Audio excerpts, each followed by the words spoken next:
Hi friends, మనమైతే ఈజీగా కొత్తిమీర రైస్ ఎలా చేసేయాలో చూసేద్దాం. బ్యాచిలర్స్ అయినా, మన ఇంట్లో కూరగాయలు లేనప్పుడైనా, పిల్లలకి లంచ్ బాక్స్కైనా ఈజీగా చేసేయచ్చండి. జస్ట్ కుక్కర్లో అయితే 7 మినిట్స్లో అయితే పోతుంది.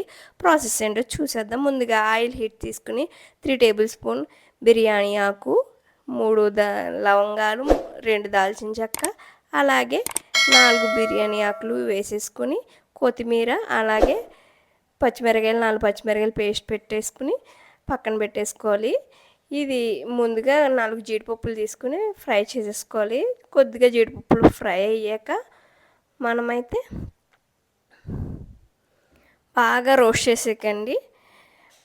ముందుగా మనం మిక్సీ పట్టుకుని పక్కన పెట్టుకోవాలి ఇది పేస్టు. ఇప్పుడైతే ఆనియన్స్ వేసేసుకోవాలి.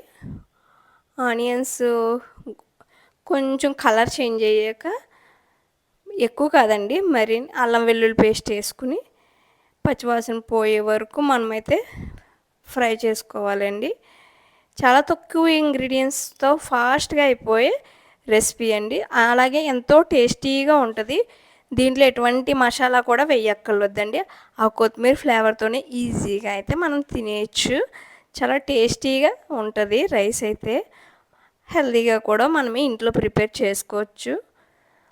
గ్రీన్ రైస్గా కలర్ఫుల్గా ఉంటుంది.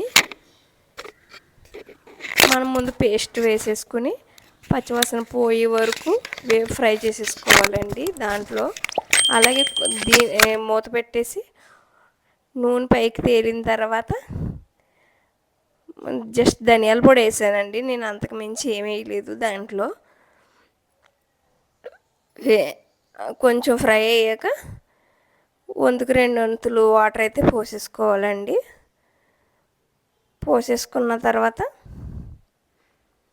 కొంచెం సాల్ట్ అయితే యాడ్ చేసుకోవాలండి. మనకు కావాల్సిన సాల్ట్ ఎంత అయితే కావాలో అంత సాల్ట్ అయితే మనమైతే యాడ్ చేసేసుకోవాలి. నేనైతే 2 టేబుల్ స్పూన్స్ సాల్ట్ వేసాను. అలాగే మనం కడుగు పెట్టుకున్న రైస్ అయితే దీంట్లో పోసేసుకోవాలి.